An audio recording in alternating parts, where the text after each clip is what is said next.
And we are live. What is up, everybody? Aaron the Dog back with another breakdown with Lucky Locks, our second in a row, actually, coming fresh off of the Dana White's Contender Series season finale. Went out with a bang for sure. We got Johan Lioness at the plus 300 mark, if you bet him at the time of the fight, plus mid 200s. Either way, both you and I had that, so that was fun to get that knockout in one of the few contracts. And we're back because we got an LFA breakdown going down this Friday. It's a good Friday and Saturday of MMA this weekend with the Bellator LFA combination on Friday. And then UFC 268, obviously, most people know about going down Saturday night live. I'm going to be there at Madison Square Garden. But how you doing, Lucky? Coming off of a decent Contender Series, kind of up and down for with that ending especially. Yeah, broke even on Contender Series, so can't really complain too much. The more exciting of the two plays cashed, so it was a good adrenaline rush at least. But yeah, no damage done. So looking forward to some LFA here. Yeah, I stayed away from Achilles. I did just kind of stick with Johan and got away from for the most part. But again, LFA bit me this week with my LFA allegiance. Last week it was the Fury allegiance to England. This week Kanan doing perfectly fine for 2 rounds and then decides to get single struck out, which is very, very tough way to lose and see so many. I try not to pay attention to it honestly, but I saw so many cappers like patting themselves on their back for the Bellarino read. I'm like, guys, just admit when you're lucky. If you get lucky money, sometimes just admit you did not see it going way. Single strikes but either way, can't be perfect. But that Johan breakdown by you and I was damn near close to perfect. Pretty happy with how that went. And even Michael Bisping, and I know this is a LFA breakdown, and I won't talk about this long, but even Michael Bisping was talking about how ugly Johan's strikes were, and I was like, this is exactly how he fights. Like, he has ugly strikes, and MMA, it's just a reminder with Pereira fighting this weekend with the UFC and others, MMA is not about pure technique. Never has been, never will be. It's just the better fighter wins. I always say this, the better fighter wins like 70% of the time, the more like the better fighter technically. But there's that like 30% of the time where the worst guy wins, but that's just how MMA kind of works. But either way, got a good LFA taking place from Visalia, California. Not sure if they've been here before or not, but no open scoring like they've been with Oklahoma and Kansas, but should be I'm never going to say there's going to be a bad LFA, but I think this is a very interesting one. We got a UFC veteran and Michinori Tanaka coming back, taking on Ricardo Dias. And yeah, LFA next few weeks coming back. So we'll be getting used to breaking these down. It just feels like going back home when we're talking about these. I don't know. There's just something special about the LFA.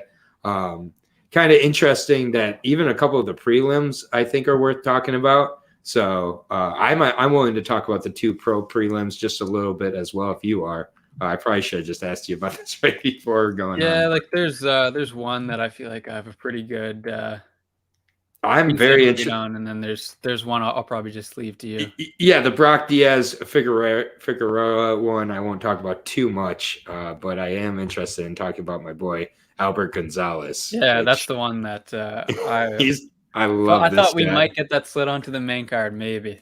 Yeah, it deserves it. Just for the sake of things, I'll really quickly go into the Brock Diaz fight, but Dapper here, Black Panther here, Indigo Ginzo here, Thamaris, the queen herself here. Good to see you, Thamaris, as always. Good to see you all here. And yeah, didn't touch the LFA yesterday, Black Panther. You missed out on Johan Lioness with us, so you could have joined Black Panther, White Lion. You guys could have just teamed up for a little crossover, but it's okay because Johan will be an underdog. Whoever he faces in the UFC, he's going to be an underdog. So Depending on who it is, I'm not saying I'm blind betting him, but I think I'm going to get sucked into a bet or two with him as we go along here. But either way, we'll get into the card here. Thank you all for joining us. And it starts with Brock Diaz versus Carlos Figueroa. I'm going to really quickly go over this one because it's an 0-1 versus a 1-4. And I get it, Black Panther. There's Bellator and UFC to bet on. I get it. But you can't let go of the season finale of the Contender Series. 1-4, Carlos Figueroa, nearly 30 years old. I'll just really quickly go through this. Lucky I didn't really take a look at this. I didn't take much of a look at it. Honestly, we've got a guy who's lost 4 or 5, has a knockout back last January. So either gets finished or finishes himself. Brock Diaz, brother of the Diaz fighting on the main card. No, he's just a random Brock Diaz. 0-1, had a good amateur record, a couple knockouts. I expect him to get the finish here. I had a split decision in Combate. I actually did go and watch it. It was a good fight. I mean, it was a newer fighter. So really quickly, Brock Diaz should win it. Don't bet this fight. Just let it go. Just really quickly wanted to cover that one. I assume you don't have really anything to say about that. No, I pretty much didn't spend any time looking at this one. Yeah, I honestly didn't either. So just wanted to cover all the pro fights. Probably no reason to talk about that one. But this one I did want to talk about really quickly. Albert Gonzalez, a guy that both of us have gotten to do some tape on with Bellator against Dominik Sumner. This one is interesting to me for multiple reasons. Really quickly, the line on it is a pick'em, which I thought was kind of surprising. Even though it is a 2-3 guy against a 1 and 3 opponent, 2 and 3 being Albert Gonzalez, Big Al, 6'4", 77-inch reach, and this is being fought at a catchweight of 175 against Dominik Sumner, 6'1", 74.5-inch reach. Normally a welterweight is just not cutting weight basically here, so 3-inch reach disadvantage for Dominik Sumner, 1-3, so 1-3 and 1-4 rough. Both have gotten knocked out by Abraham Vassau.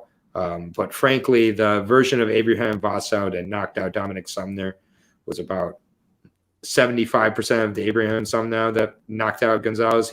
Vassau that knocked out Gonzalez. Vassau looked like he's improved tremendously since going to a real camp. And that was a fight where I was on Gonzalez, I'll admit it. So maybe I have some blinders here, but it's been stopped in all 3 of his losses here. Did face a good opponent, Joaquin Lopez, as well as Vassau, and stopped his one win, which was his debut with Bellator, albeit Bellator in 2016 when the Bellator prelims really were quite grimy at times. So hasn't fought since 2018. Albert Gonzalez did fight earlier this year against Vassau, 2-3, not a great record at all. One of his losses was a leg injury that was kind of unfortunate. With Bellator again, fought with Combate as well. His Bellator win was a retirement of his opponent, so really kind of beat him down, stopped his other opponent in the first round. I just didn't love how he went away with Vassau, though. It was a very quick knockout. Definitely disappointing to be on that side, but I am on Albert Gonzalez's side here. I think that the rhythm and time and the line is forcing me into a play here. Not forcing me, I should say, but I'm pretty confident Gonzalez wins this fight. He's going to be much bigger, and unless that chin is completely gone, I don't think a Vassau knockout necessarily proves that. Yeah, I was surprised to see this was at a pick'em. I would have assumed that Gonzalez would be favored here. Sumner, I mean, we haven't seen this guy in a while, coming off a pretty decently big layoff. I mean, Gonzalez, I picked him against Castriot Zema. Kind of a lucky win, to be honest, but a win's a win at the end of the day. Mm-hmm. Yeah, I mean, he doesn't look great. I mean, we got a 2-3 guy versus a 1-3 guy, so you can't really expect much. But I do think that he's the better side. If I was going to play this, I would. I thought really hard about playing Gonzalez at the pick'em, but I just decided I'd rather just pass on the fight. Fair enough. Yeah, fair enough. I did play it, and this will this might be the last time I ever bet Albert Gonzalez. If he loses, or if it's at all stressful, yeah, it's going to be no Moss for a while there. Both 29 years old though, so no age difference. And I'm surprised he's on the prelims of LFA. That's rough, but it is a good main card. It starts out at catchweight. There are several catchweight fights on this card. That's just something that I'm not always a big fan of, but it's okay. This one's at 140. First of the Avalos brothers, Jose, taking on a short notice replacement here, and a Brennan Crow, I believe is his name. Is it Brennan? Brennan Crow here. So, just Tapology picture says it all. 30 years old for the Redding, California representative from Charles Gracie Jiu-Jitsu, as well as Team Quest. I didn't know they still called it Team Quest. Taking on the Ralph's House Gym. California product in Jose Avalos, also 20, almost 30, 29 years old and 11 months, turns 30 in a few weeks, 5'6", 144 versus 5'10" Brennan Crow. Originally supposed to face a little bit of a tougher opponent here, so this is short notice here for the Team Quest product, who's 3-3. He's mostly a ground fighter, but lost two straight boxing bouts by KO, and got knocked out in an MMA fight back in October of 2019. So that's 3 KOs in a row in combat sports. He has a finish by armbar, finished by KO as well, both in the first round. The level of competition he's faced is nothing. He's faced 2 guys who actually have fights. Just not a whole lot here. This is a short notice replacement here. Jose Avalos going to be the shorter opponent here, so going to have a reach disadvantage most likely. Training with his brother, getting ready for this fight, definitely an advantage. Both guys coming into this camp. Has several finishes by submission. Lost to Jeffrey Glossner by knockout. Got to the second round, and Glossner probably missed weight in that fight if I had to guess. I don't remember if he did, but I believe it was when Glossner was still having weight issues early on, but maybe not. What was that, featherweight? So possibly not, but that was a fight where, again, Avalos came into that fight at 141, so definitely not a featherweight. Might have some issues with the reach, but that's the only thing I can really think of. I think probably gets him down and submits him. So I'll take Avalos by submission. Yeah, this is not really a great spot for Brennan Crow, in my opinion, coming in short notice. Avalos, this was always supposed to be scheduled at 140, I believe, this fight, so I don't think he has to change anything up on his end. He's riding 3 straight wins on Camacho. 2 of them were rear naked chokes. And he's got an 83% finish rate, a lot of submissions. Jeffrey Glossner, you kind of touched on that. He's a pretty decent fighter. I don't think that's a horrible loss. And he was supposed to have Luciano Ramos here. I think this is a bit of a step down. Crow's taking it on short notice, normally a featherweight. I don't know if it's going to be difficult for him to get down to 140 instead of 145 on short notice. 3-3 record, a disqualification, a loss to Jalen Reed. I don't think that's a terrible loss. Jalen Reed's not bad. But yeah, the 2 boxing bouts got finished in both. Yeah, he had a 4-3 amateur career. He'll have a pretty decent height advantage, but I just don't know if I can give him much more than that. I think Avalos is more skilled, and he's been training for a fight scheduled at this time, so it's hard not to like that side here. So I'm with you on Jose Avalos. Yeah, I mean, I'm kind of concerned that I'm getting dragged. I'm trying to think of is it the Bahamondes brothers from a few? Well, what were the brothers who were in LFA a few LFAs ago? They both won on back-to-back nights. One of them was an upset too. I can't remember, but I feel like the Avalos are about to repeat that, if I'm being honest. So an Avalos parlay might be in order here. But yeah, we're both on Jose here. Next fight is a catchweight at 175.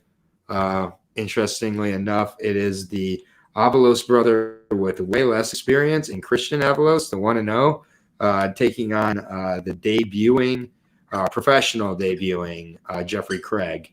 I believe he's Australian and now fighting in the States when I heard the interviews. So definitely sounded Australian.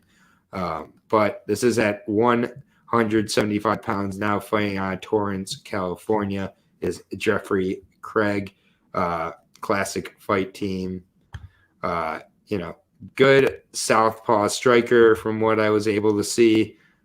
Did have some issues with takedowns when he was fighting at 185 earlier in the year against Kobe Bradford. It also says that in his fight with Kobe Bradford, he TKO'd him in the first round. If you go back and watch the Kobe Bradford fight, he did not TKO him. He went to a decision in that fight. And it was a pretty close unanimous decision win for Jeffrey. When he was winning, he was striking, but he was getting taken down quite a bit after the fight. Talked about how big Kobe was in that fight. And then his last two fights were at welterweight, both in April and then August. Fought August 21st, so fought a few months ago. So it's not super short notice to, fight back at a catchweight. I do think that the catchweight is more an advantage for Jeffrey, who's the bigger fighter, though. So I would think maybe the close cuts could be still a factor with the newer fighter here. But again, Jeffrey Craig, 5-0 as an amateur, mostly decisions.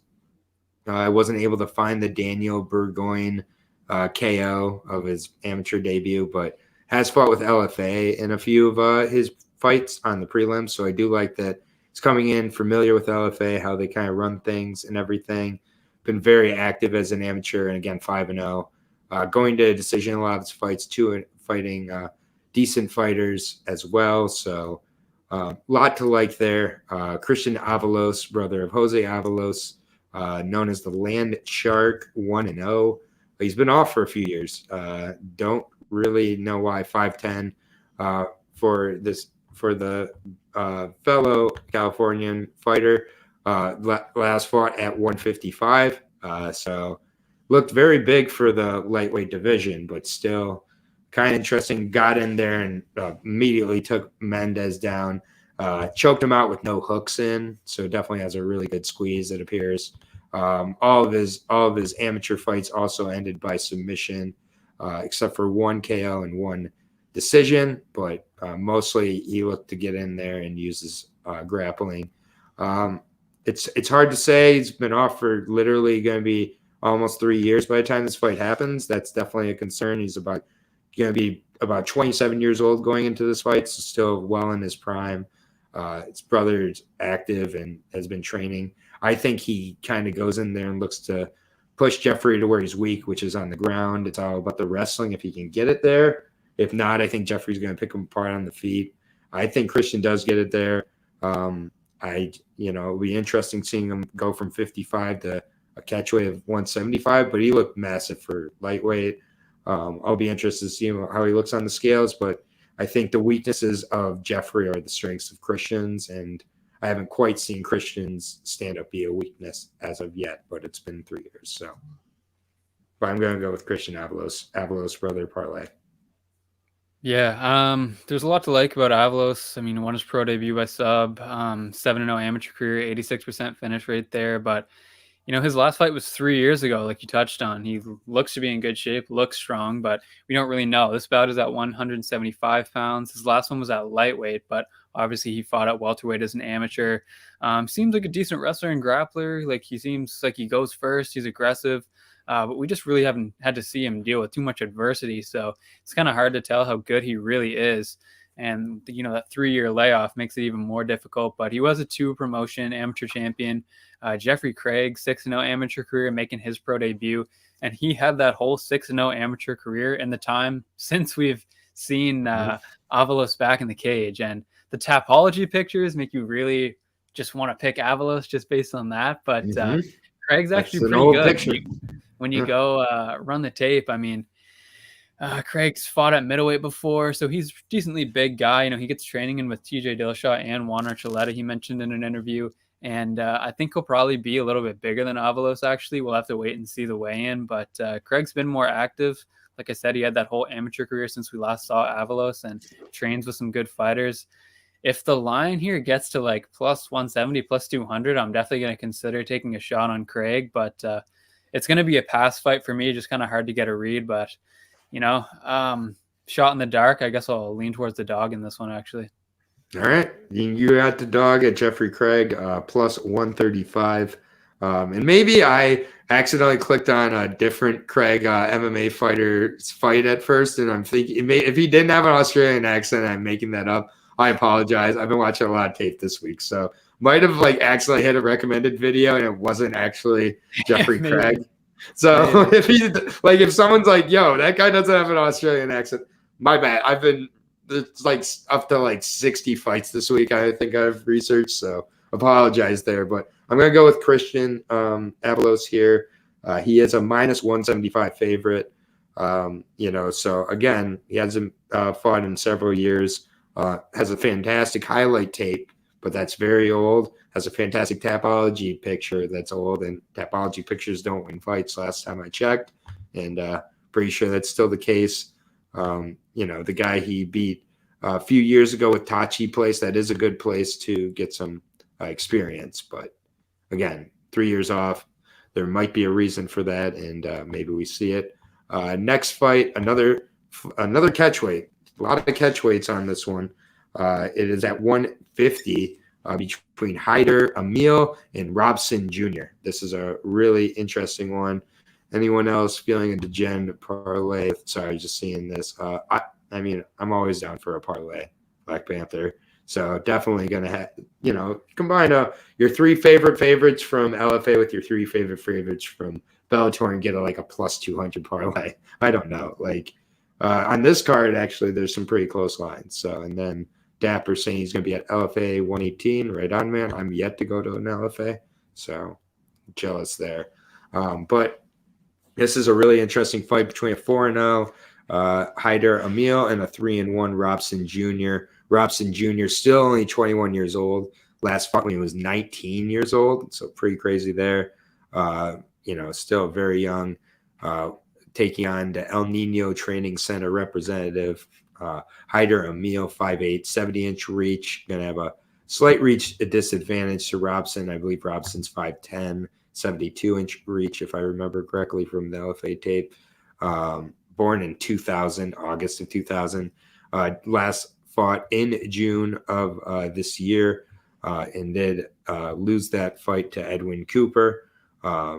Kind of confused there because they were saying he was 19 in that fight. Now he's 21. So don't exactly know what's going on with that. But either way, maybe they're saying the fight's previous. I just misheard. But took on Edwin Cooper, really strong wrestler in that fight. And just Edwin Cooper absolutely wrestled and ground and pounded him for literally 6.5 minutes in that fight until the fight was finally called. Do the strikes. None of them were super heavy strikes, but it was just strike after strike, and Robson could do nothing. It looked like a man versus a kid. So with Robson, had the 3 really flashy, impressive finishes there, all first-round finishes. He came into that fight as, just barely an underdog against Edwin Cooper, a really legitimate standout wrestler. So was surprised there. It's kind of hard to say how he's going to look in this fight, but if Hyder's smart, he goes to the takedowns, uses the wrestling, because Robson had proved no sort of defense against it with regards to the strikes or the wrestling, and appears to just kind of be a good hammer. And I'm not sure how good he is when he's the nail, but Hyder 4-0 here, 31 years old, last fought in September of 2019. So another long layoff, split decision with Bellator, had 3 fights with Bellator, 2 finishes, one by doctor stoppage, finish of a fighter with 9 fights in Paradise, Viovasa, who I don't know too well, honestly, but, looked decently well-rounded, seems to kind of bounce on his feet in and out with regards to the strikes, good head kicks, good kicks overall, and I just think in this fight, he'd be smart not to make it a stand-up bout with the Muay Thai kind of striker, and Robson just take him down and test the strength there, test the gas here. I gotta go with Hyder until Robson shows me he can stop what happened with Edwin Cooper. But Edwin Cooper's a very good wrestler, and no, by no means do I rate Hyder in the same realm. So, not super confident on this one. Yeah, this is probably one of my least confident reads on the card, to be honest, because like you said, I mean, it's just hard to figure out how good Hobson Jr. is right now because he crushes 3 cans and looks amazing, then fights like probably one of the better 145-pound regional guys that you could get up against in LFA, and Edwin Cooper Jr., and gets just completely dominated there. So it's just there's no middle ground where we've really gotten to see him kind of tested on this level. Emil is 31 years old. He's undefeated at 4-0, and he's coming off a 2-year layoff. He has 3 wins in the Bellator prelims, 75% finish rate, 2 submissions, and a knockout. And he's a pretty decent fighter. I mean, he's well-rounded enough.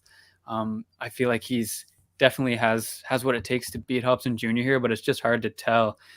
Even with the age, like, who knows? It says 21 in Tapology. It was saying he was 19 in June when he last fought. Okay, did I not hear it? They were saying 19 on the LFA broadcast, correct? Yeah, they listed it on the tail of the tape, 19 years old. Okay, yeah.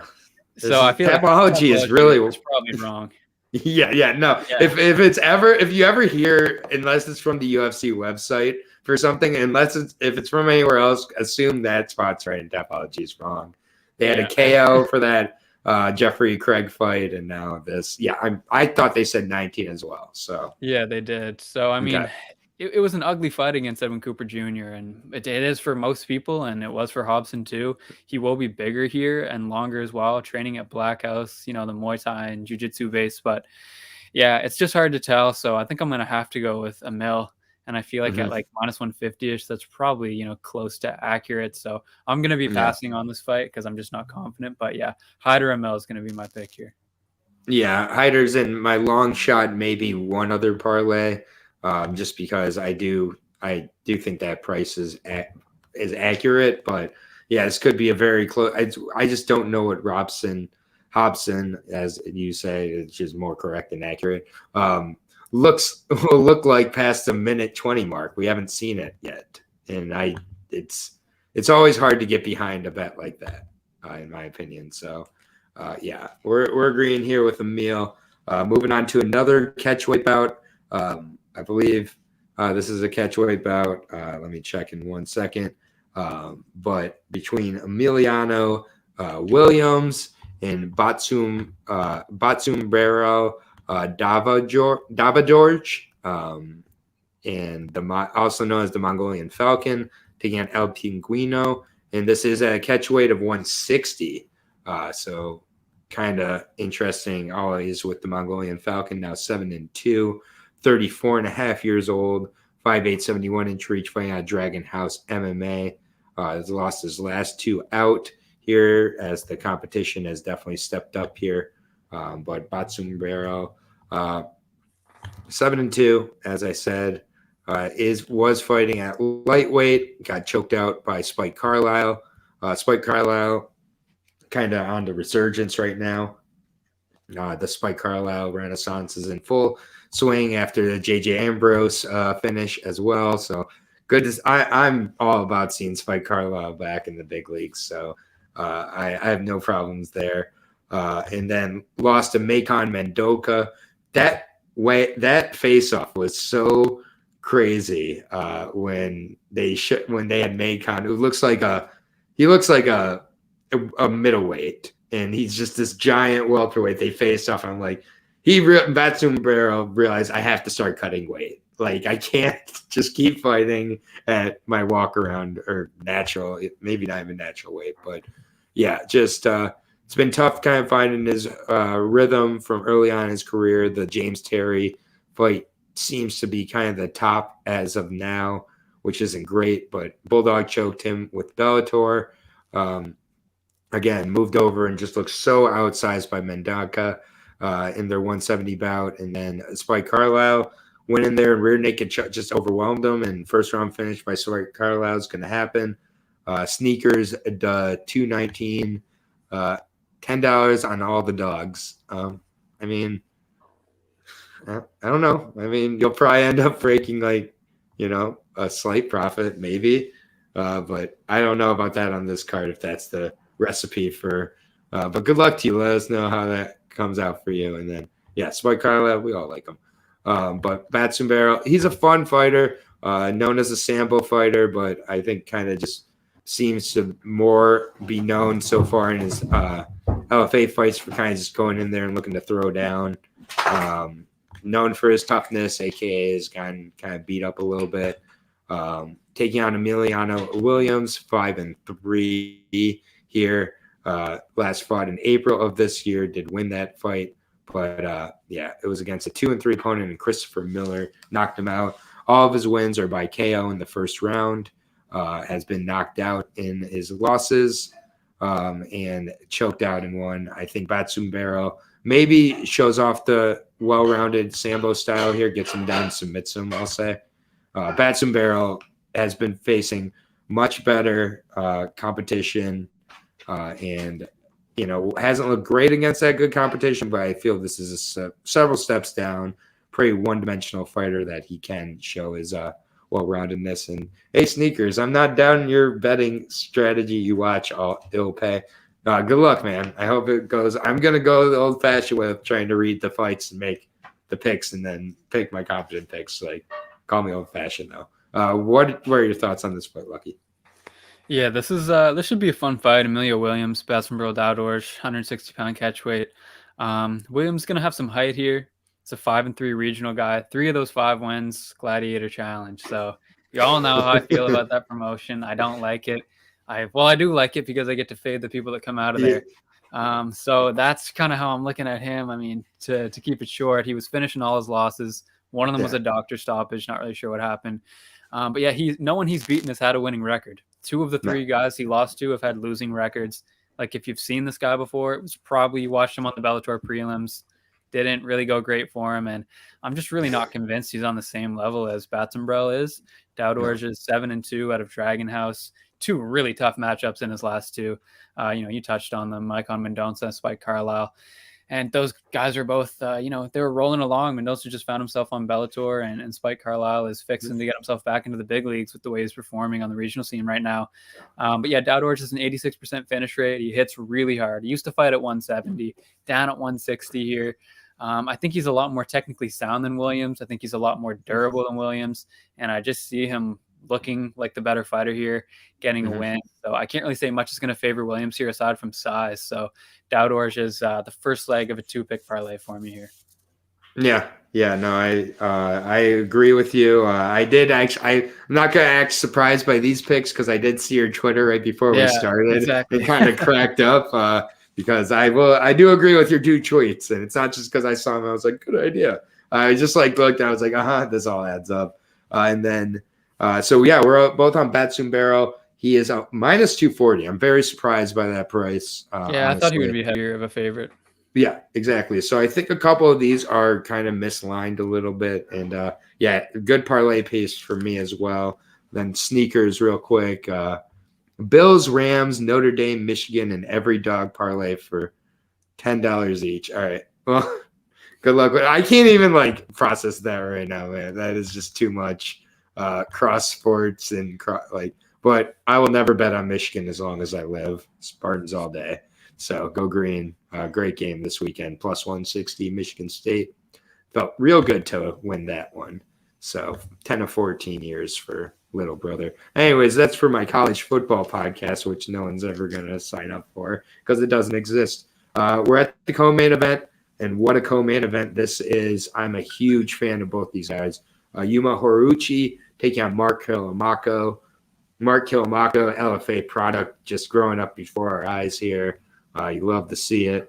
And Yuma Horuchi, maybe the closest fights of any fighter I've broken down ever. Good Lord. His fights are so damn close. It makes you never want to bet for or against him, frankly. Mark Camacho, though, 6-0. His fights have not been too close so far. 23 years old, 5'4", a.k.a. American Kickboxing Academy product here. I believe AKA has started to open up again. May 21st of this year was the last time he fought. Looked very good there against Rodney Kiolohi. went the distance. The decision has gone to decisions last two, but they haven't been too close, especially the Paulo Nakaluna fight. I thought he could have finished that one, but Rodney Kiolohi also a good 5-1 opponent, 4-0. Has faced a 6-0 opponent, so faced good level of competition with UWC as well as LFA. Just very well-rounded, powerful wrestler, good striker as well, good grappling, good ground and pound. He's got it all. I mean, he's undefeated as an amateur, undefeated as a pro. Equal amount of finishes by one KO and 2 subs and then 3 decisions. I thought it was an equal amount of all 3. But either way, I've liked what I've seen. Just seems to really be piecing it all together. Doesn't just rely on the one-punch finish, but I do think he has finishing capabilities. Has been in Bellator, UWC, and LFA. This is going to be his 3rd fight in LFA now. But Yuma Horuchi coming off of that title fight against Charles Johnson. We saw how good Charles Johnson looked, but Yuma Horuchi an 8-4. That could easily be a little bit better with a few splits going one way or another. Team Oyama product 5'6". Going to have a reach advantage here for sure against the smaller Camacho, but bigger in some ways Camacho. Again, 5-round split decision against Charles Johnson in his last fight. I believe it was 5 rounds. Yep. And that was for the title. And then Charles Johnson, we've seen how good he's looked after that. Armbar finish of Donovan Freelo, who did come in on short notice. Carlos Candelario was supposed to take him on. That would have been a great fight. We saw Carlos look with the Contender Series. But, yeah, losses to Leonardo Gomez and Ludovic Shaolinian. Again, split decision losses, one with LFA, one with LXF. Really close fights there. 3 straight split decision losses for him and his losses. He fights really close fights, good leg kicks, just good overall composure. Sometimes the volume is not all there, allows his opponent to kind of dictate the pace, and that is Kilmaco's specialty here. I just think this is going to be a very close fight, or Kilmaco gets a finish somewhere in there. So I am going to lean towards Kilmaco in this one. I really have liked what I've seen, the progression each fight. He seems to be piecing together the game more and more. So I'm going to take the AKA Mark Kilmaco. But I'm definitely always nervous with Yuma Horuchi fights. He just fights so close, and he's so technical and only 24 years old. Oyama, a good camp there. But give me Kilmaco. Yeah, you kind of nailed this one. Horuchi, is just the king of the close fight. He's the king of the split decision. He's just never out of the fight, and he's faced some pretty tough guys and had good showings. The fight against Charles Johnson, I was on Charles Johnson there. I picked him. I had money on him, and you could have made an argument that Horuchi won that one. I wasn't feeling super confident going into that decision. Horuchi was able to finish Donovan Freelo with an armbar, lost the split decision to Leandro Gomez, as you mentioned. There was the fight against Sholinian, which you touched on as well. And Horuchi's just a solid striker. He's a solid grappler. He's durable. He's not afraid to push the pace. He's not afraid to go first. And I just get a little bit nervous for him with this matchup against Mark Camacho. Camacho is a pretty hyped up prospect out of AKA. He's undefeated. It's a good reason for the hype. I mean, this is 10 straight wins now for him if you include the amateur fights. He's 23. You brought up some nice wins over Palolu Nakanalua, Rodney Kiolohi. He's 2-0 on LFA. He's looking to make it 3. He's a good striker, good power, good hands. Likes to, he can close out those combos with the low kicks. And he's a shorter guy, but he's pretty built for 125. His shots land pretty hard. You can definitely hear them when they land. And he's just a really good wrestler, really strong. The body lock's really strong. If he gets you up along the cage, he will drag you down to the canvas. And his top game is good. Obviously, he's a great wrestler, so it's good. But I think Horuchi might be able to get up every now and again. I could see Camacho being able to or having to grab an extra takedown here or there. But ultimately, I don't think that Horuchi is going to be able to stop them at a good enough clip to win the fight. So I like Camacho to get it done. I think that the wrestling is going to be good enough to win him at least 2 out of 3 rounds. I feel like he can get inside with some good shots and then get in on the hip. So Camacho is the second leg of that 2-pick parlay with Dow Dorch for me. Yeah, I have identical parlay, and going to be nervous about it though for sure. Mark Kilmako minus 155 now, plus 120 on Yuma. Uh, I would think that I was quite surprised. I was expecting Kilmako to be the underdog here, just based on the experience of Yuma. But I guess seeing the 3 red spots on Tapology, and I mean, but split decisions, he could be on a very long win streak right now if those splits go the other way. And I didn't go back and watch the Gomez fight. I did watch the Shalinian fight and the Charles Johnson fight, and those were both very close. And then seeing how Charles Johnson looked the next time out, I mean, he's earned. I think the hype and should be in the UFC. I don't know if Charles Johnson's officially signed to UFC or not as of now, but he should be. So that is Yuma's definitely been facing a good level of competition there, besides Donovan Freelo, who came in on short notice. But we do both like Kilmako here, and we are to the main event. It's been a good breakdown with you, as always, Lucky. Main event is not a catchweight bout. How about that? Bantamweight fight here at bantamweight fight at 135, obviously. Ricardo Dias taking on Michinori Tanaka, former UFC competitor Michinori Tanaka. I will be breaking down first here. Only 31 years old for the Japanese grappler. Fighting on Team Alpha Male Japan. I was not familiar with that camp, but interesting. Tanaka must have kind of taken it over there. I don't hate it. 5'5", 67.5-inch reach for the Japanese fighter, 13-3. Ground slam standout. He likes to get to the ground. He likes to slam you. That's where the bread is buttered, so to speak. 31 years old, which I was surprised about. On a 2-fight win streak, hasn't fought since March of 2019, though, with Pancrase. Beat a 3-1 opponent by decision. Before that, choked out Rogerio Bontorin, 12-0, but that was in 2017. So pretty inactive over the last 5 years. And as in pretty inactive, I mean since getting cut from the UFC, basically.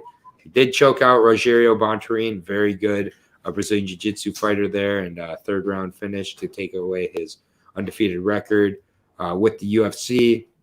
His wins were over Roland Delorme and Joe Soto, sorry, and by decisions in those. So Soso lost to Ronnie Yaya, lost to Ricardo Ramos and Koyong Kang. So all by decision. Very tough fighter.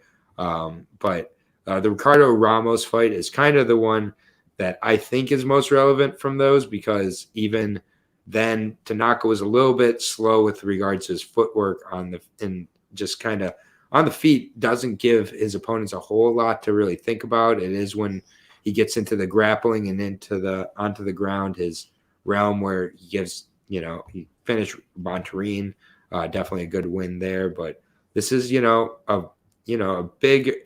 bigger guy in Diaz, who cuts, I think, a decent amount of weight to get down to 135. And the way he hits is just brutal. He has King's MMA products, so really good camp, really up and coming right now. The Diaz brothers, this is the LFA Diaz brothers, maybe the better Diaz brothers at this point. Finished him with that wicked knee.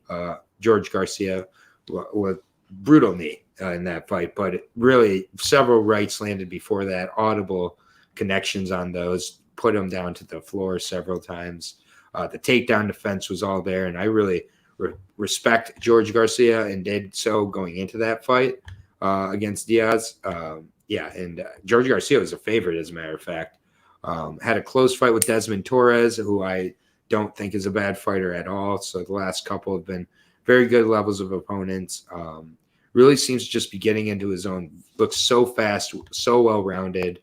And just, I think that this is a prime spot for Diaz to spring it. I guess what's an upset on Tanaka, but I just think he's going to be so much faster, so much more lethal on the feet, and can keep it on the feet where he has the advantages. And I think as the fight goes on, possibly Diaz looks for a takedown as the cardio could be an issue if Tanaka has been very inactive over the last 5 years.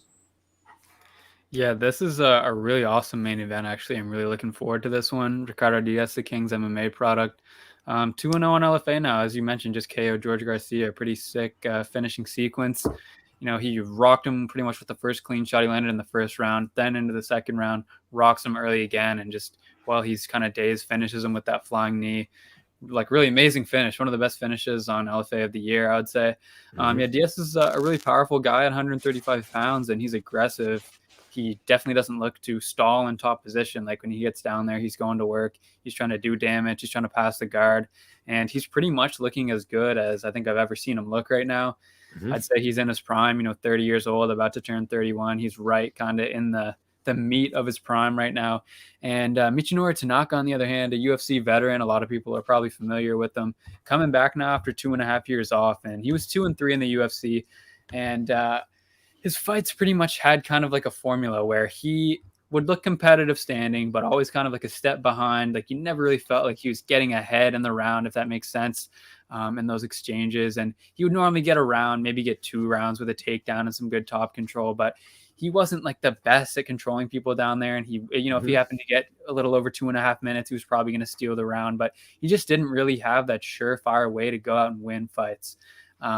And he leaves the UFC, fights Rogerio Bontorin, finishes him in the 3rd round. That's a really nice win. So if we had this fight right after that happened, he leaves the UFC, chokes up Rogerio Bontorin, I would probably look at this differently. But we don't see him for 2 years. Then he gets a unanimous decision win over a 3-1 guy. Now it's been another 2 years. And I don't know, with the way that Diaz is trending and the way that Tanaka seems to be trending, I feel like Tanaka will likely get a round of top control, but I just think that Diaz is going to be the better striker. I think he has a nice size advantage. I just think he can do more damage, do more to sway the judges, to give him 2 out of the 3 rounds here. And at like plus 200, I got him at plus 195. Yeah. Diaz is the side for me. So I have a small bet on him at plus 195 here. Yeah. I'm not just getting dog happy because of the Johan Lioness dog hit. Just I want to just say that for my own sake here, I guess. But I really feel that Ricardo Diaz is or Tanaka's gonna have trouble getting a hold of Ricardo Diaz. I'm not so confident Tanaka gets that round of control because I'm not so confident he's able to get him down. I think the speed is significantly on Diaz's side here. I was shocked when I saw he was 30 just because of how he moves in there. It's just he moves like a young 20-year-old. He's had the setbacks, and now they're 30 and 31, very close in age here. It comes down to the rhythm, the speed, and the intangibles, and I just slightly side with Diaz. I feel that Tanaka is the more technically sound guy, but I just think that, again, MMA, as we kind of as I said earlier, not about who's the best guy from a technique standpoint. And I think that Diaz, gets the win here. I'm not sure if it's by decision or not. I would say most likely decision against a veteran in Tanaka, but should be a really great main event.